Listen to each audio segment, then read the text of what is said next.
من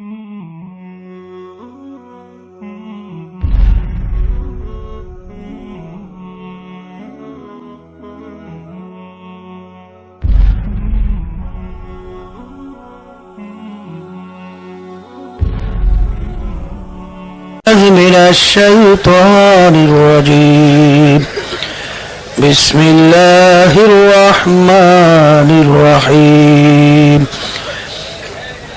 يا أيها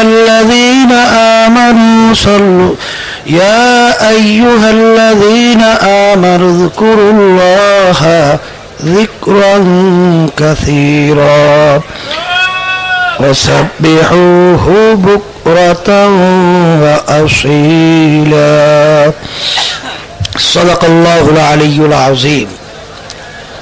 শুকরিয়া আদায় করতেছি মহান রব্বুল আলামিনের দরবারে। রব্বুল আলামিন আপনাকে আমাকে তার ফরজ হুকুম ফজরের নামাজ আদায় করার পরে ফাল্গুন মাসের মাহফিলের দ্বিতীয় দিন প্রথম বৈঠকে আল্লাহ বসার তৌফিক দান করলেন। শুকরিয়াতান সবাই বলি আলহামদুলিল্লাহ। আল্লাহ বান্দাদেরকে যেভাবে রাখে ওইভাবে শুকরিয়া আদায় করাই হলো বান্দার কাজ। যাই হোক,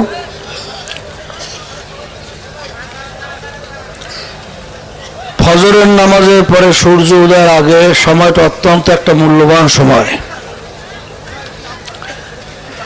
আল্লাহ রাব্বুল আলামিন তার প্রত্যেকটা বিশ্বাসী বান্দাবান্দি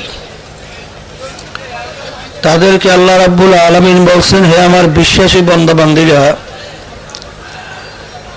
তোমরা আমার জিকির মানে স্মরণ বেশি বেশি পরিমাণে করো, বিশেষ করে ভোরে বৈকালে এই দুইটা সময় আমার তাসবিহ এবং তাহলিল আদায় করো। সবাই বলে সুবহানাল্লাহ। এখানে আল্লাহ রাব্বুল আলামিন আমাদেরকে তার জিকির বেশি করার জন্য বলছেন, কোনো সীমা সংখ্যা বলেন নাই। আল্লাহ রাসূল সাল্লাল্লাহু আলাইহি ওয়াসাল্লাম একটা সীমা বলছেন, আকসিরু যিকরাল্লাহি হাত্তা ইয়াকুলু মাজনুন। হে আমার উম্মতেরা, তোমরা এই পরিমাণ আল্লাহর জিকির বেশি করো, দুনিয়াদাররা তোমাদেরকে দেখে যেন পাগল বলে। আল্লামা জাকারিয়া সাহেব রহমাতুল্লাহি আলাইহি এই হাদিসের ব্যাখ্যায় লেখছেন, তাইলে জিকির করা লাগবে একটু জোরে, বেশি চিল্লাইয়ে না, মধ্যম আওয়াজে, আর করা লাগবে বেশি বেশি। কারণ একটু জোরে যদি তুমি আল্লাহর জিকির না করো, দুনিয়াদার তোমাদেরকে দেখা পাগল বলবেও না, আর তোমার জিকিরের হকও আদায় হবে না। তাহলে আল্লাহর জিকির করা লাগবে একটু বেশি, আর করা লাগবে একটু জোরেই। কথা ঠিক না?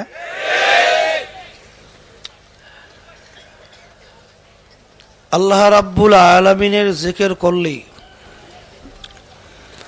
দেখবেন আস্তে আস্তে বান্দাবান্দির দিল আল্লাহমুখী হয়, আর যে যেই জিনিসকে বেশি মহব্বত করে তার স্মরণও কিন্তু সে বেশি করে। আল্লাহর জিকির বেশি বেশি করার মাধ্যমে দেখবেন আমলগুলো খুব সহজে আল্লাহর ফজল ও করমে আদায় করা যায়, পালন করা যায়। আল্লাহর জিকিরের মাধ্যমে দেখবেন বান্দাবান্দির দিলের ভিতরে যে রোগগুলো আছে, যেই রোগগুলো দিল থেকে অন্তর থেকে দূর করা ফরজ, সেই রোগগুলো আল্লাহর ফজল ও করমে দেখা যায় খুব সহজে দূর হইতে থাকে। যেই আল্লাহর বান্দাবান্দিরা আল্লাহর জিকির বেশি বেশি করে, দেখবেন তাদের চোখের ভিতরে কিন্তু দরদর দরদর করে পানি বের হইতে আসে। আর আনা ইনদা মুনকাসিরাতিল কুলুব, যেই বান্দাবান্দির দিলটা আমার মাওলার ভয়, জাহান্নামের ভয়, নিজেকে অপরাধ মনে কইরা আল্লাহর জিকিরের মাধ্যমে দেখবেন আস্তে আস্তে ওই বান্দাবান্দির দিলটা আস্তে আস্তে নিচু হয়, দুর্বল হয়, ভাঙ্গা চুরমার হয়। আর যেই বান্দাবান্দির দিলটা ভাঙ্গা চুরচুর হয়ে যায়, নিচু হয়ে যায়, ওই বান্দাবান্দির দিলের মধ্যে আল্লাহর রহমত গড়াইয়া গড়াইয়া জমা হয়।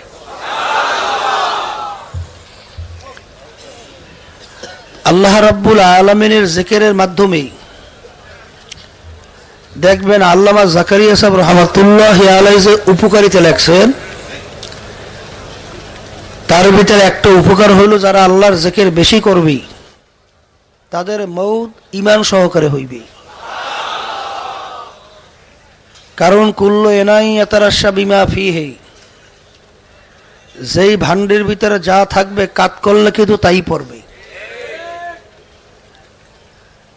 লা ইয়াযহালু লিসানুকা রাতবাম মিন যিকরিল্লাহ, আল্লাহ রাসূল সাল্লাল্লাহু আলাইহি ওয়াসাল্লাম বলছেন, হে আমার উম্মতরা, একটা মুহূর্ত আল্লাহর জিকির ছাড়া তোমাদের জিহ্বা খালি রেখো না। একটা মুহূর্ত জিহ্বা আল্লাহর জিকির ছাড়া খালি কিভাবে থাকবে না? দেখবেন আল্লাহর জিকির করতে করতে করতে করতে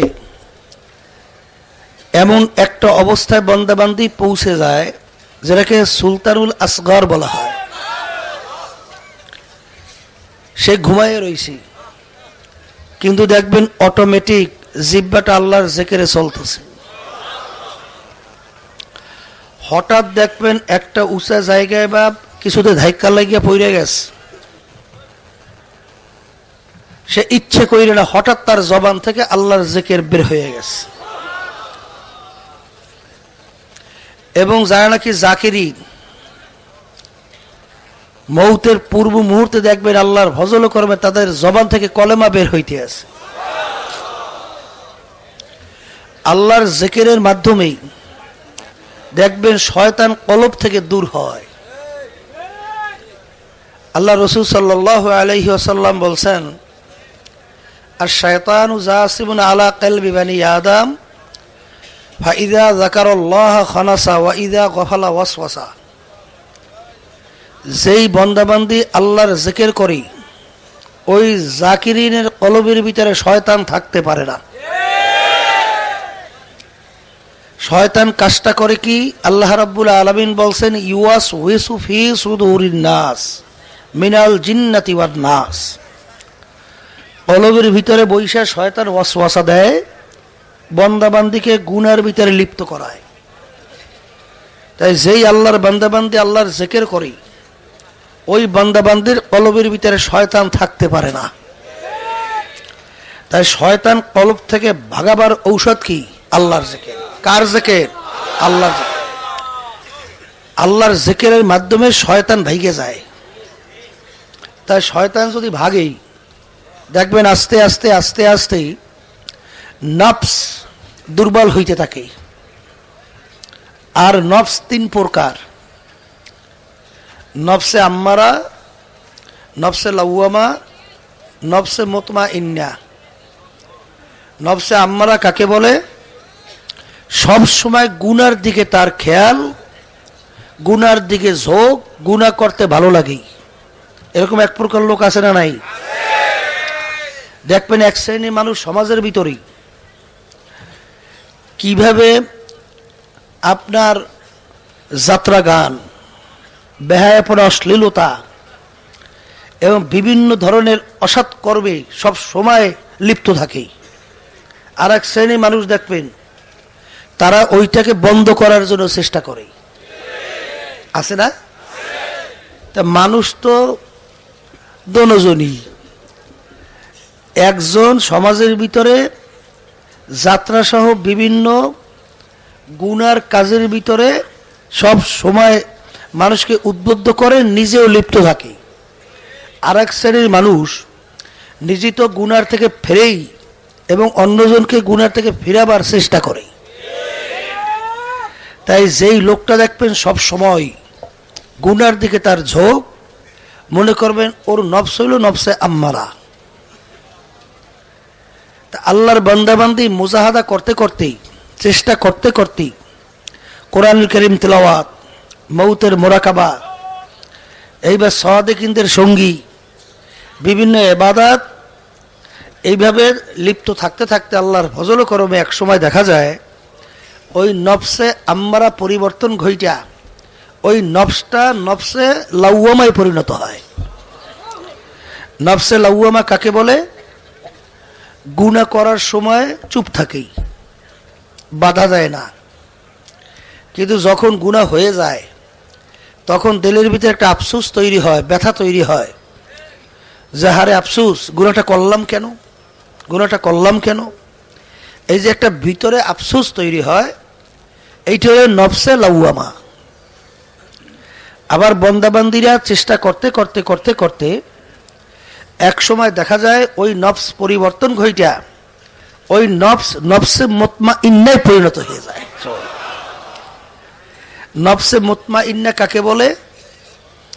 সব সময় নেকের দিকে ঝোঁক, নেক করলে ভালো লাগে, গুনার কাজ তো করেই না, বরঞ্চ গুনার কাজ দেখলেই তার শরীরের ভিতরে আগুন ধরিয়ে যায়। এক শ্রেণীর মানুষ দেখবেন গান শুনলে অস্থির হয়ে যায়, কিভাবে ওইটা বন্ধ করবে। বেহায়া পোড়া অশ্লীলতা, আল্লাহর বিরুদ্ধাচরণ যখন দেখে, দেখবেন যে ওইটা বন্ধ করার জন্য পাগল পড়া হয়ে যায়। এইটা হলো নফসে মুতমাইন্না। কিয়ামতের ময়দানে আল্লাহ রাব্বুল আলামিন ডাক দেবেন, ইয়া আইয়াতুহান নাফসুল মুতমাইন্নাহ ইরজিই ইলা রাব্বিকি রাদিয়াতাম মারদিয়াহ ফাদখুলি ফি ইবাদি ওয়াদখুলি জান্নাতি। হে নফসে মুতমাইন্নার দলেরা, তোমরা আসো, তোমরা আমার বেহেশতের মধ্যে ঢুইকা যাও। হে আল্লাহর বান্দারা, পর্দালে মা বোনেরা, আল্লাহ রাব্বুল আলামিন আমাদেরকে দুনিয়ার ভিতরে পাঠাইছেন। দুনিয়াটা হলো ক্ষণস্থায়ী, আখিরাত হলো স্থায়ী। আর দুনিয়া মাজরাতুল আখিরাত, এই দুনিয়ায় থাকা অবস্থায় আখিরাতের সম্বল ফসল কামাই করার পরে আমাদের এখান থেকে রওনা করা লাগবে। আজকে দুনিয়ায় থাকা অবস্থায় একবার আল্লাহকে আল্লাহ বলে ডাকবো, আমল নামার ভিতরে নেকি জমা হইয়া যাবে। আর কবরে যাইয়া শত শত বছর আল্লাহকে আল্লাহ আল্লাহ বলে ডাকবা, একটা নেকি আর আমল নামায় জমা হবে না। মুসলমান বলতেই কিন্তু মন চায় গুনার থেকে ফিরবে, নেকের কাজ করবে, মাওলার মোহাব্বত ভিতরে পয়দা করবে, এরপর দুনিয়ার থেকে বিদায় নিয়ে কবরে যাবে। কিন্তু আপনার আমার পিছনে শত্রু সব সময় লাইগা রয়েছে। আল্লাহ রাব্বুল আলামিন আল্লাহু আকবার আগেই জানায় রাখছিলেন, হে আমার বান্দা বান্দিরা, ইন্না শাইতানা লাকুম আদুউন ফাত্তাখিযুহু আদুওয়া। শয়তান তোমাদের জাহের বাহের প্রকাশ্য শত্রু, ওকে তোমরা শত্রু হিসাবেই জানো, বন্ধু হিসাবে গ্রহণ কইরো না। আল্লাহর ওলিরা কোরআন এবং হাদিসের ভিতর থেকে আমরা যেন শয়তান এবং নফস, আল্লাহু আকবার, গুনার থেকে যেন ফিরিয়া নেকের কাজ কইরা মাওলার মোহাব্বত ভিতরে পয়দা কইরা তারপর যেন দুনিয়া থেকে বিদায় নিয়ে কবরে যাইতে পারি। এই জন্য আপনার আমার জন্য বিভিন্ন ধরনের ঔষধের ব্যবস্থা করছে। আমাদের এই তরিকার নাম হলো চিশতিয়া সাবিরিয়া তরিকা। এই তরিকার মুরব্বীর একজন হলেন রশিদ আহমদ গঙ্গোহী রহমাতুল্লাহ আলাইহি। আল্লাহু আকবার। তিনি আমাদের জন্য যেন বান্দাবান্দি ঠিক মতো নেকের কাজ করতে পারে, গুনার থেকে যেন ফিরতে পারে, অন্তরের রোগগুলা যেন দূর কইরা মাওলার মোহাব্বত ভিতরে পয়দা কইরা তারপর যেন দুনিয়ার থেকে বিদায় নিয়ে কবরে যাইতে পারি। আল্লাহর ওলিদের পরামর্শ অনুযায়ী চলার পরে এক আল্লাহর বান্দা বলে, হার তামান্না দিল সে রুখসাত হো গাই, আব তো আজা আব তো খেলওয়াত আগাই। মাবুদ গো, আপনি একটু আমার দিলের দিকে, কলবের দিকে তাকাইয়া দেখেন। আমার কলবের ভিতরে এখন আর কিছু নাই নাই। আমার দিলটার সমস্ত দুনিয়ার মোহাব্বত থেকে, সব কিছু থেকে আমার দিলটাকে এখন খালি করছি। তুমি দয়া মায়া করে এখন তুমি একটু আমার কলবের মধ্যে আসো। তোমার জুদাইর ব্যথা আমার আর সহ্য হয় না। এইভাবে আল্লাহর বান্দা মান্দির আমার মাওলার জিকির করতে করতে করতে করতে করতে করতে এমন একটা অবস্থান বান্দা বান্দির তৈরি হয়ে যায়। উদউনি আস্তাজিব লাকুম, আমার মাওলা বলছেন, বান্দা বান্দি আমাকে ডাকো, আমি তোমাদের ডাকের সাড়া দেব। যখন আমার মাওলাকে ডাকার মতো ডাক দিতে পারবো, আমার মাওলা বান্দা বান্দির জিম্মাদার হইয়া যাবে। ওই বান্দা বান্দির সঙ্গে আমার মাওলার একটা সম্পর্ক তৈরি হয়ে যাবে।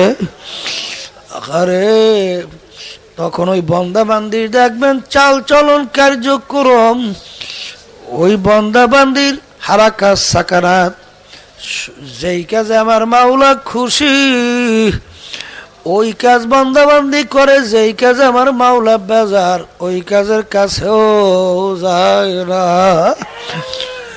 দেখবেন আমার দাদাজান বলতেন, আব্বাজানও বলতেন যে বাজানেরা কোনো তর্কাতর্কি বুঝি না, কোনো যুক্তি বুঝি না, একটু তাকাইয়া দেখো আল্লাহর অলিরা যে তোমার আমার জন্য ঔষধের ব্যবস্থা করে গেছেন, তোমার আমার জন্য প্রেসক্রিপশনের ব্যবস্থা করছিল, এই প্রেসক্রিপশন অনুযায়ী কিছুদিন চলার পরে এক আল্লাহর বান্দা বান্দি আগে ছিল দুনিয়ামুখী, এখন হয়ে গেছে আল্লাহমুখী।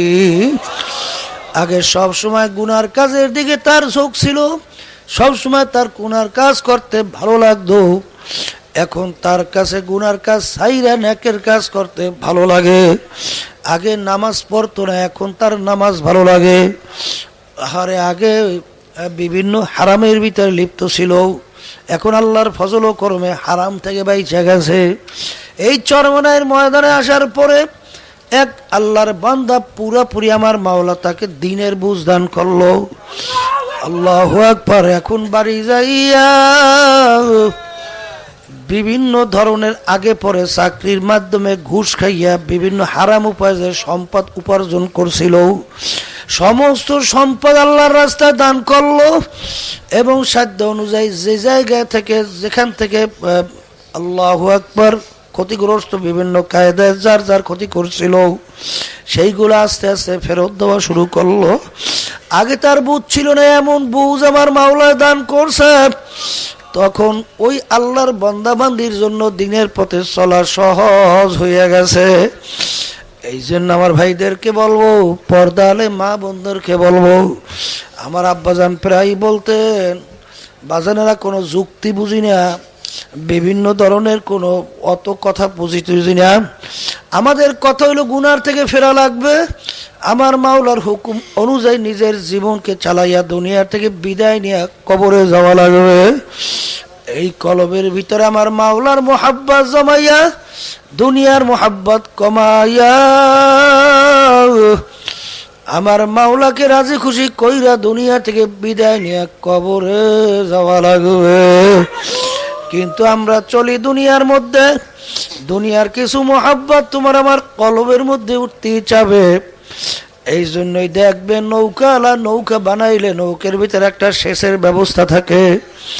ওই যখন নাকি পানির নৌকার ডরার ভিতরে পানি জমা যায়, ওই ডুরি দিয়া পানি ফালাইয়া দেয়, যেই নৌকা সেই নৌকা হইয়া যায়। দেখবেন এর জন্য স্টিল বোট যদি কেউ লঞ্চ বা জাহাজ তৈরি করে তার ভিতরেও একটা সেচের ব্যবস্থা থাকে, কারণ কিছু না কিছু পানি জমতেই চাইবে। কিন্তু ও মাঝি, নৌকা চলবে নদীর মধ্যে, পানির মধ্যে, কিন্তু লক্ষ্য রাখা লাগবে ওই নৌকার ভিতরে যেন পানি জমতে না পারে। কেউ যদি মনে করো নৌকা তো পানি ছাড়া চলতেই পারে না, দেখি আমার নৌকাটা নিচ থেকে একটু ছিদ্র কইরা দেই, দেখবেন আস্তে আস্তে নৌকা সহ তোমাকে সহ তলাইয়া তোমাকে ধ্বংস কইরা দেবে। এই জন্য চলা লাগবে নৌকা পানির ভিতরে, সতর্ক থাকা লাগবে যেন নৌকার ভিতরে পানি না ওঠে। এই জন্য দেখবেন মাঝিরা কিন্তু নৌকার পানি জমলে ফেলাইয়া দেওয়ার বিভিন্ন ধরনের ব্যবস্থাপনা কইরা রাখে। এ আল্লাহর বান্দা বান্দিরা, আমরা চলি দুনিয়ার মধ্যে, এই দুনিয়ার মোহাব্বত তোমার আবার কলবের ভিতরে বসতে চাবে, দুনিয়ার মোহাব্বত তোমার আমার কলবের ভিতরে উঠতে চাবে। এই জন্য আল্লাহ রাব্বুল আলামিন বলছেন, আমার বান্দা বান্দিরা সকাল সন্ধ্যায় বসে একটু আমার জিকির করো। যখন নাকি কলবের ভিতরে দুনিয়ার মোহাব্বত জমবে, তখন ওই ডুরি দিয়া টান দেবা লা ইলাহা ইল্লাল্লাহ, লা ইলাহা ইল্লাল্লাহ, লা ইলাহা ইল্লাল্লাহু মুহাম্মাদুর রাসূলুল্লাহ। আবার বাজানদেরকে বলবো, তোমরা একটু নিজের দিকে তাকাইয়ে দেখো বাজানেরা, যারা নাকি আমার মাওলার জিকির করে, দেখবা তাদের চোখের থেকে টপ টপ টপ টপ করিয়া পানিও বের হইতে আছে। যারা নাকি আমার মাওলার জিকির করে, দেখবা তাদের আমলের দিকে তাকাইলে তাদের নামাজ কত সুন্দর। আর যারা আমার মাওলার জিকির করে না, ওদের আমল নামার ভিতরে, ওদের নামাজের ভিতরে সৌন্দর্যতাও দেখা যায় না। যারা নাকি আমার মাওলার জিকির করে, দেখবা আল্লাহর ফজল করমে তাদের চাল চলন কার্যক্রম আল্লাহর ফজলে আল্লাহমুখী হইতে থাকবে। আর যাদের ভিতরে আমার মাওলার জিকির নাই, ওদের কলবের ভিতরে তাকাব্বুরিতে, হিংসারিয়া, বিভিন্ন মানুষের সমালোচনা, গিবার শেখায়তে দেখবা সব সময় জবানটা চালু হয়ে রয়েছে। কিভাবে মানুষের ক্ষতি করবে নিজের খবরও নাই, অন্যের দোষ ধরার জন্য সব সময় ব্যস্ত থাকে। আলী রাদিয়াল্লাহু তাআলা আনহু বলছিলেন, তার দুই সন্তান হাসান হোসাইন রাদিয়াল্লাহু তাআলা আনহুমাকে, বাবা হাসান হোসাইন, নিজের দোষ তালাশ করো, সংশোধন করো, দেখবা সংশোধন করতে না করতে আর একটা দোষ চলে আসবে। ওইটা সংশোধন করতে না করতে দেখবা আর একটা রোগ চলে আসবে। দেখ পইরা সংশোধন করতে না করতে আর একটা দোষ চলে আসবে। এরকম করতে করতে দেখবা একদিন বাড়ির দরজা আজরাইল এসে হাজির হইয়া যাবে। আরে নিজের দোষ তালাশ কইরে শেষ করতে পারবা না, অন্যের দোষ তালাশ করবা কখন? অনেক চরমনায়ের মুজাহিদদেরকে শোনা যায় নিজের দোষের কোনো শেষ নাই, কিন্তু অন্যজনার দোষ নিয়ে সবসময় চর্চা, অন্যজনার দোষ সবসময় অন্যের কাছে আলোচনা। ও আল্লাহর বান্দারা, পর্দালে মা বোনেরা, তোমার নিজের তো অপরাধের কোনো শেষ নাই, তুমি অন্যর দোষ কখন দেখো? মান আরাফা নাফসাহু ফাকাদ আরাফা রাব্বাহ, যে নিজের নফসকে নিজে চিনতে পারবে সে আমার মাওলার পরিচয় পাইয়া যাবে।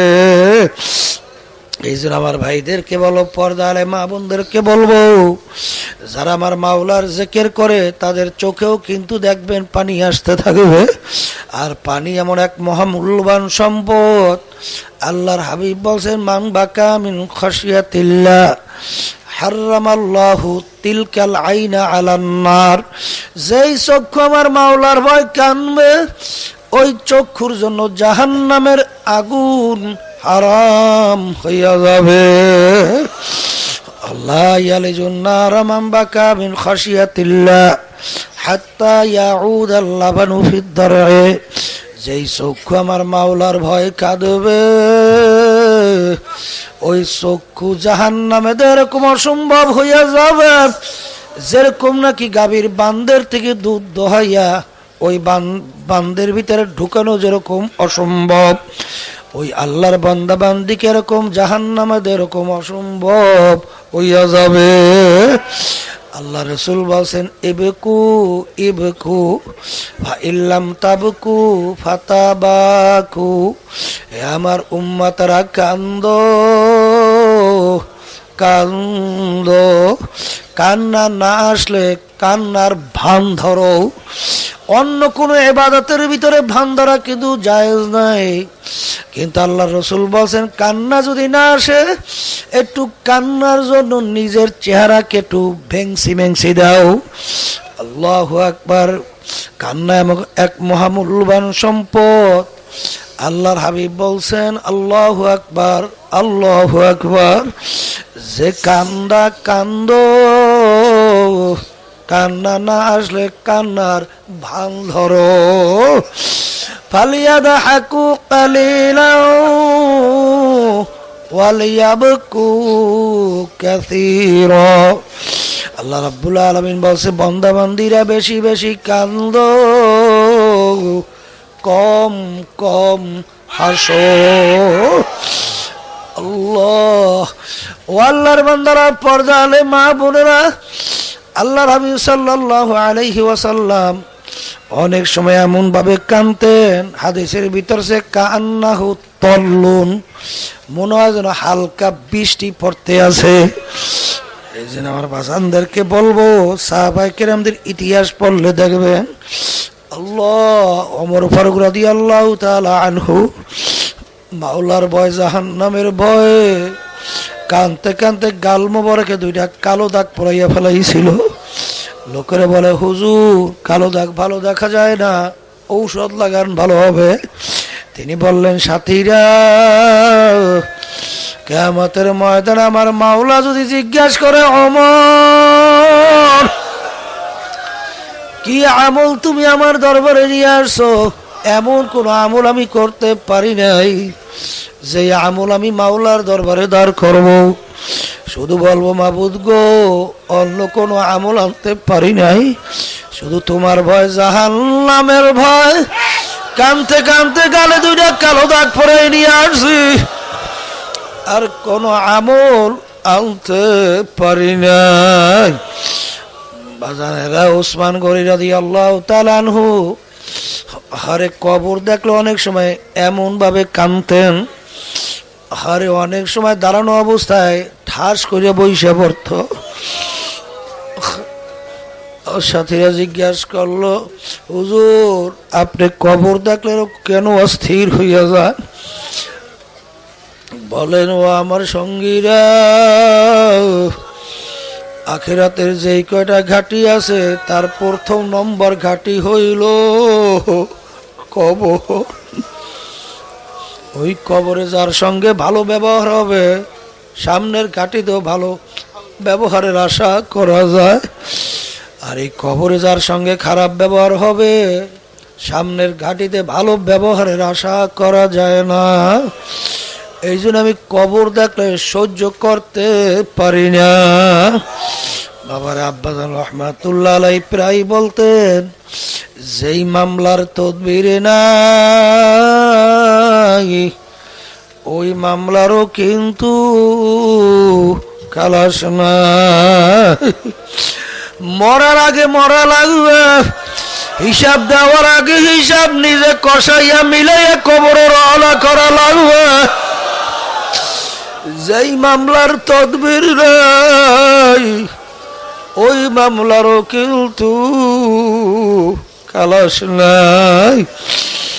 এই জন্য আল্লাহর ওলিদের ইতিহাস পড়লে দেখবে তারা সব সময় অস্থির থাকতো কিভাবে অন্ধকার কবরে থাকবে, কিভাবে কিয়ামতের ময়দানে মাওলার সামনে দাঁড় হবে, পুলসিরাতে কি উপায় হবে, মিজান হাসরে কি উপায় হবে।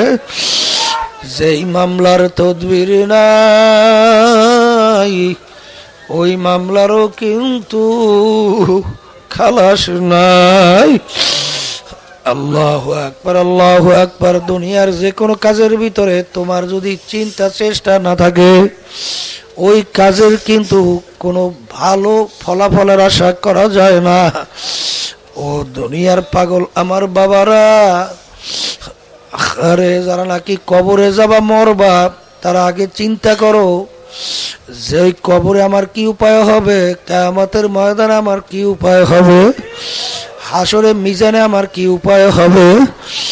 এই তদবির দুনিয়া থাকা অবস্থায় করার পরে দুনিয়া থেকে বিদায় নিয়ে কবরে যাওয়া লাগবে।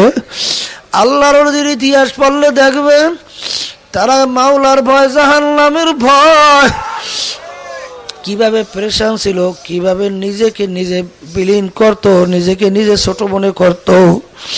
রশিদ আহমদ গাঙ্গুহি রহমাতুল্লাহ আলাইহি বাজানেরা, যার প্রায় 1 লক্ষর মতো হাদিস তার শুধু মুখস্থই ছিল, এত বড় আলেম, এত বড় মুহাদ্দিস। আরে তার ইতিহাস পড়লে দেখবে তিনি কাঁদতে কাঁদতে বুড়া বয়সে অন্ধ হয়ে গেছিল। লোকেরা বলে হুজুর চক্ষু অপারেশন করলে চক্ষু ভালো হয়ে যাবে।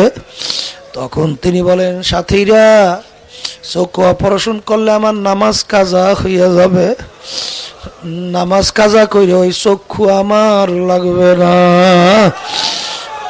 আরে এক ডাক্তার বলল হুজুর এশারের নামাজের পরে চক্ষু অপারেশন করব, ফজরের নামাজ জামাতে পড়তে পারবেন? তখন তিনি কান্দে আর বলে ও আমার সঙ্গীরা, কিয়ামতের ময়দানে হাদিসের ভিতরে আসছে কিয়ামতের ময়দানে আমার মাওলা আল্লাহু আকবার কোন অন্ধের কাছে প্রশ্ন করবে না। আমি রশিদ আহমদ চাই কিয়ামতের ময়দানে অন্ধ অবস্থায় উঠতে, কিয়ামতের ময়দানে আমার মাওলা যেন আমাকে কোনো প্রশ্ন না করে। যেই মামলার তদবির নাই সেই মামলারও কিন্তু কোনো খালাস নাই। আল্লাহর ওলিদের ইতিহাস পড়লে দেখবেন বরফির আব্দুল কাদের জিলানী রহমাতুল্লাহ আলাইহি একদিন মাওলার ঘরের সঙ্গে মাথায় জোরে জোরে টাকায় আর চিল্লাইয়া কান্দে আর বলে মাবুদুরে, আপনি যদি আমাকে মাপ নাই করেন কিয়ামতের ময়দানে অন্ধ কইরা উঠাইয়েন। কারণ দুনিয়ার মানুষ আমাকে বলছে বড় পীর সাহেব, আর কিয়ামতের ময়দানে যদি জাহান্নামের শিকল হাতে পায়ে লাগে একটু আযাব, অন্যদিকে লজ্জা আর লজ্জা। আপনি আমাকে কিয়ামতের ময়দানে অন্ধ কইরা উঠাইয়ে। আল্লাহর ওলিদের ইতিহাস পড়লে দেখবে আমার দাদাজান রহমাতুল্লাহ আলাইহি আমাদের পাশে ঘুমাইয়া আছে। আমার দাদাজানের কথা শুনছি, ইন্তেকালের আগে আগে চৌকির উপরে বইসা পাশি ওই কবরস্থানের দিকে তাকাইয়া পোলাফানের মতো আউ করিয়া চিল্লায় আর 2 চোখের পানি বাইয়া বাইয়া টপ টপ টপ টপ করিয়া পড়ে আর করুণ সুরে ডাক দেয়, মাওলা রে, তুমি যদি আমাকে মাপ নাই করো আমি একা কেমনে থাকবো ওই অন্ধকার কবরে। বাতি নাই রে, সাথী নাই রে কবরে।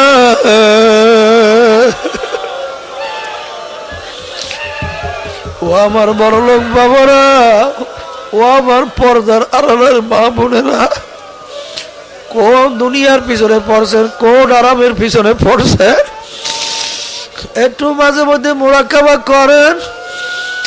তোমার আমার জন্য যে কবর অপেক্ষা করতেছে, ওই কবর ডাক দেয় আর বলে আব্দুল কারীম, ও রহিমা খাতুন, আনা বাইতুল ওয়াহদা, আনা বাইতুল জুলমা, আনা বাইতুল জুর।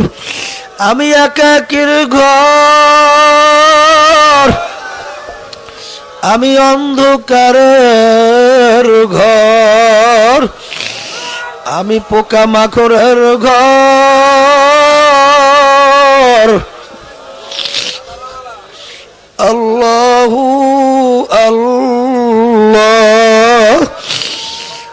যেই মামলার তদবির নাই ওই মামলারও কিন্তু খালাস নাই। এই জন্য আল্লাহর ওলিরা কাঁদতে কাঁদতে কবরে গেল। আমার বাজানদেরকে বলবো, পর্দা আলে মা বোনদেরকে বলবো, আর দুনিয়া মাজরাতুল আখিরা, এই দুনিয়াটা হলো আখিরাত ফসল কামাই করার জায়গা। এই চরমোনাই, এই ময়দান, এই মাহফিল আল্লাহর কুতুবেরা প্রতিষ্ঠা করে গেছেন। আর একমাত্র আল্লাহর বান্দা বান্দীদেরকে আল্লাহর পরিচয় নিয়ে কবরে যেন যাইতে পারে, গুনার থেকে যেন ফিরতে পারে। আল্লাহু আকবার। পুরাপুরি আল্লাহর হুকুম যেন পালন করতে পারে। ঠিক দেখা গেছে যারা নাকি ঠিক মতো আল্লাহর ফজল কর্মে এই 5 ঔষধ ব্যবহার করতে পারছে, দেখবেন আল্লাহর খাস মেহেরবানিতে দিনার দিন তার দেল নেকের দিকে ঝুঁকতেছে, গুনার থেকে আল্লাহর ফজলে ফেরতেছে। আগে চোখে পানি ছিল না, এখন চোখে দর দর দর দর করিয়া পানি আসতে আছে। এখন আর পানি মোটে বন্ধ হইতে চায় না। যখনই তার গুনার কথা মনে করে তখনই এমন ভাবে তার ভিতরে ভয় আসিয়া যায়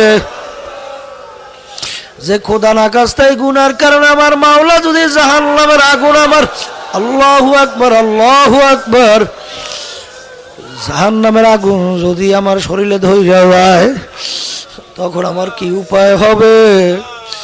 যেই মামলার তদবির নাই ওই মামলারও কিন্তু খালাস নাই। আমার আব্বা জানের মুখে শুনছিলাম, আমার দাদুর কথা বলছিল। আমার দাদু একদিন চুলার কিনারায় বৈশা 2 চোখের পানি ফালাইয়া ফোফাইয়া ফোফাইয়া কান্দে। দাদা জান জিজ্ঞাসা করে, তুমি কেন কান্দ?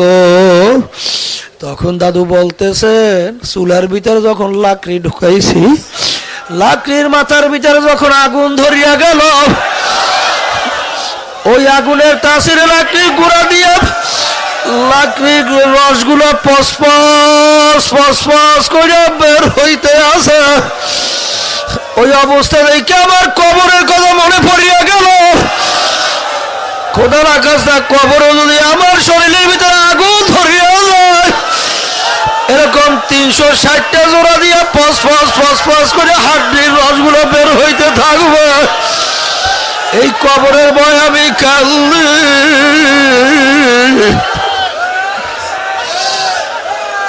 যেই মামলার তদবির নাই ওই মামলারও কিন্তু খালাস নাই।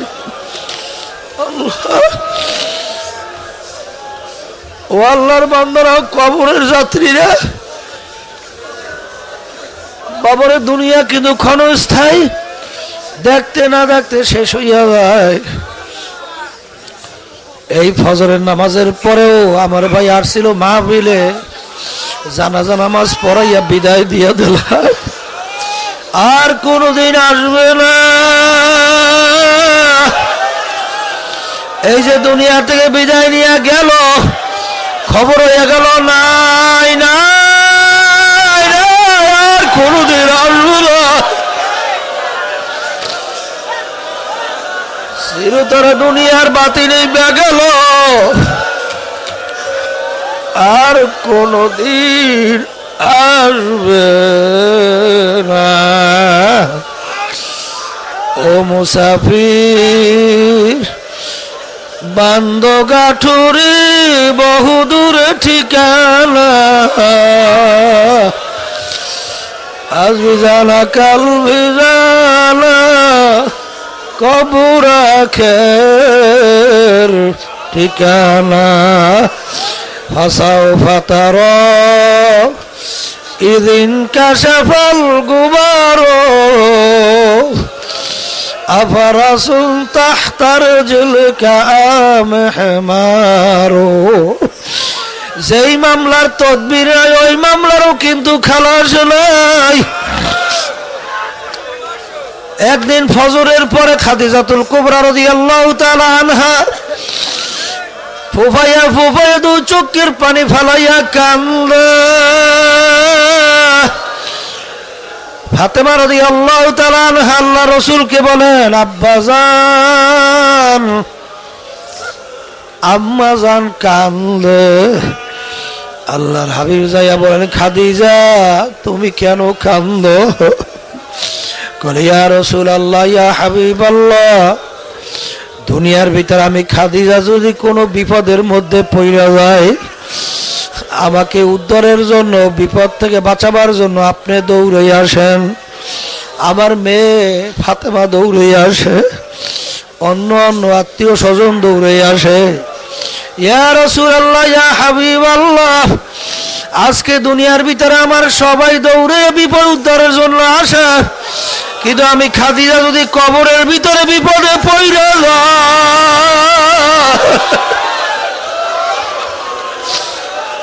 ওই কবরের মধ্যে তো আমার কেউ নাই, ওই কবরে আমার কি উপায় হবে? এই চিন্তায় চিন্তায় আমি খাদিজা কান্দি। আল্লাহ রসুল বলেন, ও খাদিজা কান্না থামাও। কলি ইয়া রাসূলুল্লাহ ইয়া হাবিবাল্লাহ, শর্ত মানা লাগবে। খাদিজা কি শর্ত?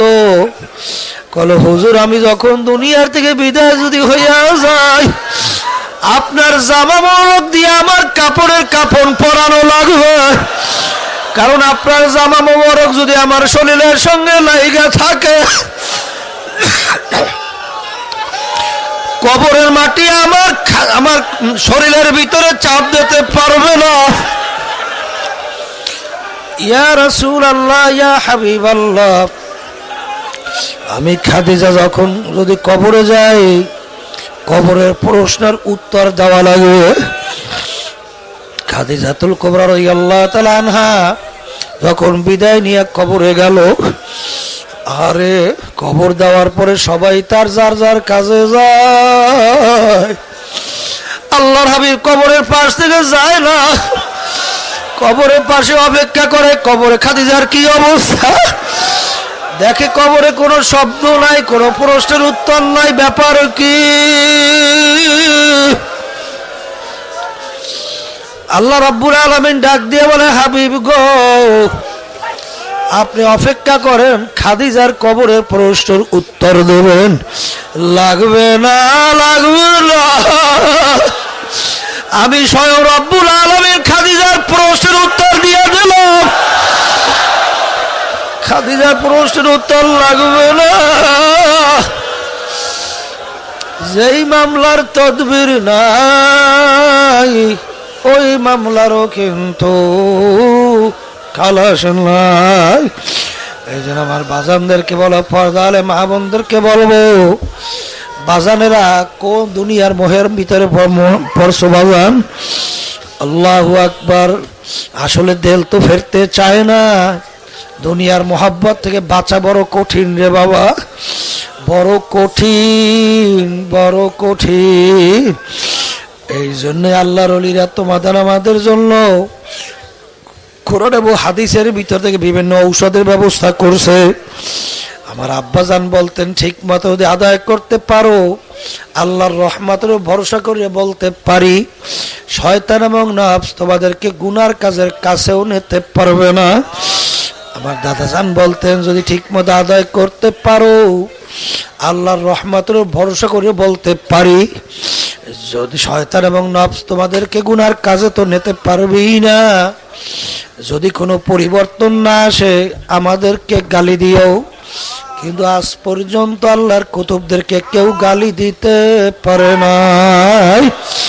এই জন্য আমার ভাইদেরকে বলো, পর্দা আলে মা বোনদেরকে বলবো, বাবার যে নাকি আলসা হয়, সে কিন্তু দুনিয়াতেও কোনো লাভবান হয় না, আখিরাতেও কোনো লাভবানের আশা করা যায় না।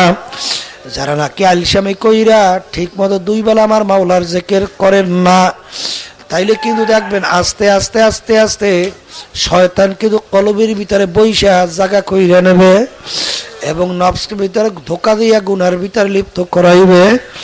আমার আব্বাজান বলতেন যে তোমার অসুখ হয়েছে বৈশা মাওলার জিকির করতে পারো না, শুইয়া শুইয়া মাওলার জিকির 2 বেলা ছাইরো না, শুইয়া পারো না, আর জবানে পারো না, মনে মনে মাওলার জিকির ছাইরো না, তারপরে মওত পর্যন্ত 2টা সময় আমার মাওলার জিকির ছাইরো না। 2 নম্বর ঔষধ আল্লাহর ওলিদের কিতাব পড়া লাগবে, নিজে পড়তে না জানলে অন্যের দ্বারা পড়াইয়া শোনা লাগবে। আল্লাহর ওলিদের কিতাব পড়লে এক পর্যায়ে আল্লাহর ওলিদের সঙ্গে রুহানি একটা সম্পর্ক তৈরি হয়ে যায়। ওই কথার একটা তাসির ভিতরে চোখতে থাকে।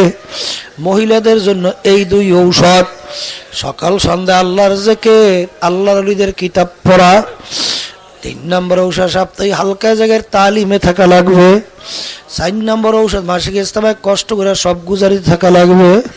5 নম্বর ঔষধ চরমলাইতেই মাহফিল, বাবারে ব্যাটারি চার্জ, এখানে না আসলে বোঝা যায় না।